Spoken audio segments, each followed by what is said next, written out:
We are at a crossroads in history today. This is not a moment for more talk. British Prime Minister Keir Starmer did not mince words on Sunday about the stakes facing Ukraine and Europe at a summit of world leaders in London. It's time to act, time to step up and lead. The summit drew world leaders to support Ukraine and its president, Volodymyr Zelensky, in the fourth year since Russian forces invaded the neighboring country. Leaders hoped to work toward a peace plan that would end the fighting and guarantee future Ukrainian independence. You don't have the cards right now.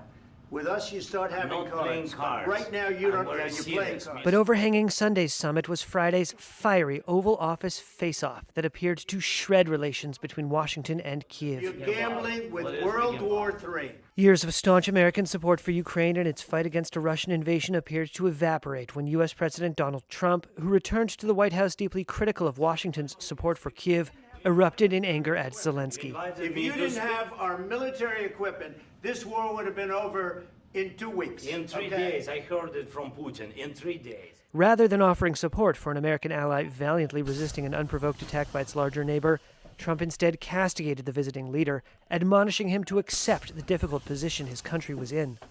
It ended with the visit cut short, and Trump posting on social media that Ukraine was not ready to make peace.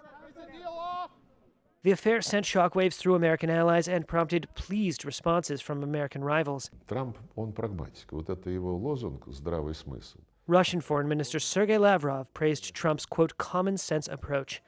The president of Finland said the only winner in the dispute was Russian leader Vladimir Putin. At the end of the day, there was only one winner of that exchange, that was Vladimir Putin.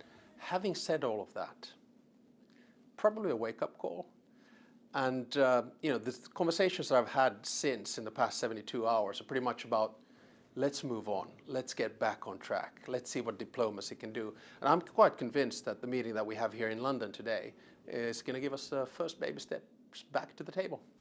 Our starting point must be to put Ukraine in the strongest possible position now. Trying to revive hope for peace in Ukraine, Starmer on Sunday unveiled what he called a coalition of the willing, a group of nations willing to put personnel on the line to defend a peace deal if reached. The UK is prepared to back this with boots on the ground and planes in the air. Together with others, Europe must do the heavy lifting.